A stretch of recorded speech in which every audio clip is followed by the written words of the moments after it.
Hello everyone, welcome to Gyanalaya. आइए आज बात करते हैं अपने इस वीडियो में ईएमआरएस के बारे में।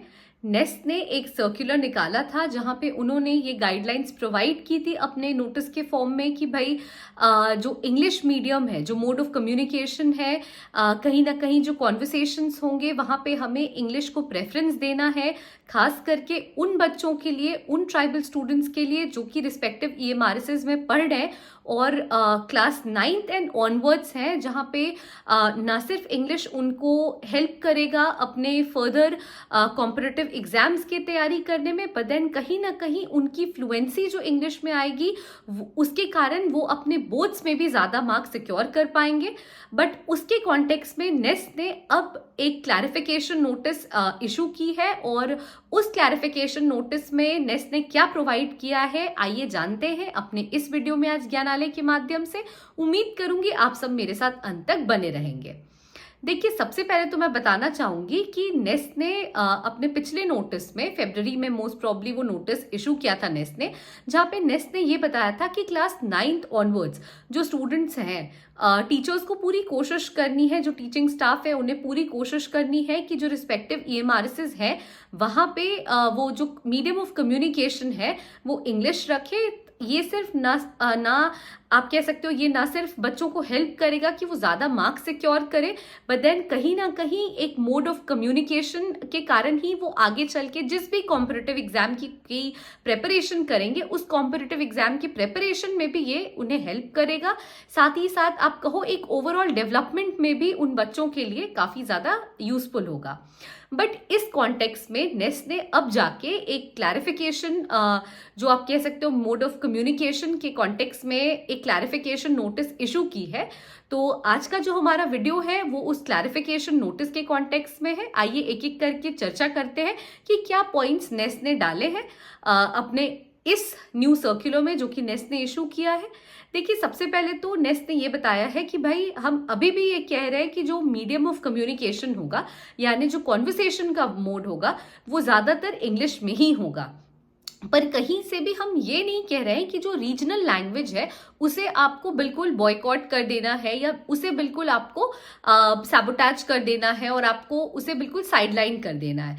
हमारा कहना ये है कि आप प्रमोट करो जो मोड ऑफ कम्युनिकेशन है, जो फ्लुएंसी बच्चों में आनी चाहिए इंग्लिश मीडियम को लेके, आप प्रमोट करो कि बच्चे उसको ज्यादा फॉलो करें। आप प्रमोट करो कि बच्चे उसमें ज्यादा मतलब खुद को इन्वॉल्व करे, ज्यादातर जो कि ये English as a mode of communication prefer करे। बट अगर रीजनल लैंग्वेज में भी आप चाहो तो क्लासेस ले सकते हो। आप ऐसा भी कर सकते हो कि जो बच्चे इंग्लिश समझ रहे हैं, जो बच्चे इंटरेस्टेड है इंग्लिश में क्लासेस लेने में, या जो बच्चे इंटरेस्टेड है इंग्लिश में ही क्लासेस को समझने में, आप उनके लिए इंग्लिश में क्लासेस करवाओ। आप जो बच्चे रीजनल लैंग्वेज में क्लासेस करना चाहते हैं आप उनके लिए भी रीजनल लैंग्वेज में क्लासेस करवा सकते हो। आप इस मोड को भी अपना सकते हो। साथ ही साथ जहां पे सीबीएसई का करिकुलम फॉलो हो रहा है वहां पे आप पूरी कोशिश करो कि जो मोड ऑफ कम्युनिकेशन है बच्चों को समझाने में, किसी टॉपिक को पढ़ाने में, वो पूरी तरह से इंग्लिश ही हो। जहां पे आप ये देख रहे हो कि भाई आप किसी भी बच्चे को टीसी यानी ट्रांसफर सर्टिफिकेट नहीं दे सकते हो रीजनल लैंग्वेज नहीं फॉलो करने के कॉन्टेक्स्ट में। जहां पे रीजनल लैंग्वेज है आप रीजनल लैंग्वेज को भी प्रेफरेंस दो, लेकिन आप इतना प्रेफरेंस मत दो कि बच्चे फिर सिर्फ और सिर्फ रीजनल लैंग्वेज पे डिपेंडेंट हो जाए। आप इतना ही प्रेफरेंस दो जहां पे कंसेप्चुअल चीजें हैं, जहां पे बच्चों को कंसेप्चुअलाइज करना है वो कंसेप्चुअलाइज कर सके रीजनल लैंग्वेज में, लेकिन at the end of the day वो कहीं ना कहीं प्रमोट हो टूवर्ड्स इंग्लिश लैंग्वेज, वो कहीं ना कहीं medium of conversation, medium of communication English के तरफ ही ज्यादा दिखाए, उनका झुकाव रीजनल लैंग्वेज से निकल के इंग्लिश के तरफ बढ़ने लगे। आपका काम ये है टीचिंग में, जो आप टीचिंग स्फीयर है आपका, आप उसमें पूरी तरह से कोशिश करो कि बच्चे ढलने लगे टुवर्ड्स इंग्लिश लैंग्वेज। खास करके 9th एंड ऑनवर्ड्स जो बच्चे हैं, जो क्लासेस आप लो उसमें आप इंग्लिश लैंग्वेज को प्रेफरेंस दो ताकि बच्चे सिर्फ रीजनल लैंग्वेज में बात नहीं करें। आप देखो आज हम भी कोई भी हो, आप एग्जाम्पल के तौर पे देखो, जहां पे जरूरत होती है हम चीजें हिंदी में बोलते हैं, हम चीजें हिंदी में एक्सप्रेस करते हैं, लेकिन जहां पे हमें लगता है कि यहाँ पे हमारे आप देखो लोग हमें जज करेंगे, या यहाँ पे जरूरत है हमें इंग्लिश में बोलने की, या यहाँ पे जरूरत है हमें कम्युनिकेशन मोड इंग्लिश में अपनाने की, तो हम हिंदी से निकल के इंग्लिश में आते हैं।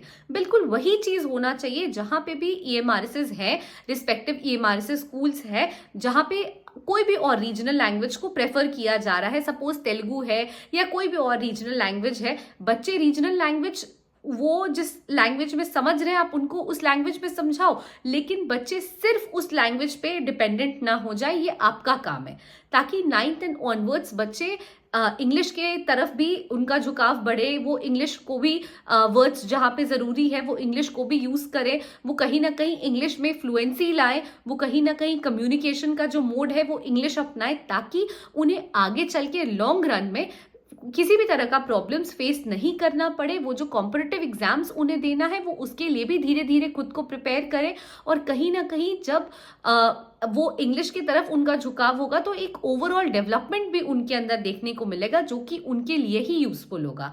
तो ये क्लैरिफिकेशन के कुछ पॉइंट्स थे, जहाँ पे सीबीएसई का करिकुलम है वहाँ पे आप जो कि है वहाँ पे ज़्यादातर कोशिश करें कि मोड ऑफ कम्युनिकेशन इंग्लिश ही रहे, आपका फोकस टुवर्ड्स इंग्लिश लैंग्वेज ही हो। टीसी आप किसी स्टूडेंट को इसलिए नहीं दे सकते कि भाई जो मोड ऑफ प्रेफरेंस है या जो लैंग्वेज वो अपना रहे हैं वो उनका रीजनल लैंग्वेज नहीं है, तो आप इस बेसिस पे किसी को ट्रांसफर सर्टिफिकेट नहीं पकड़ा सकते हो, even though that child insist या फिर उनके पेरेंट्स इंसिस्ट करें।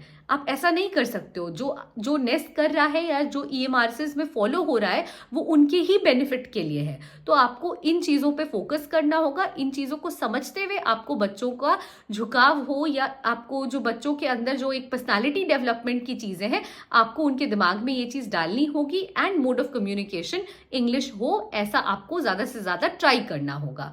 तो ये थी कुछ पॉइंट्स जो कि क्लैरिफिकेशन मोड में डालकर सर्कुलर इशू किया गया है नेस्ट द्वारा, और ये सारे ईएमआरएस में फॉलो करने को कहा गया है। आई होप कि ये जो सर्कुलर है इसमें जो क्लैरिफिकेशन के पॉइंट्स नेस्ट ने बताए हैं वो मैंने आपको भली भांति एक्सप्लेन कर दिया है। So thank you so much for watching the video till the end. Please stay tune to Gyanalaya. इसी तरह से आप हमें अपना प्यार देते रहें और हमारे साथ जुड़े रहें।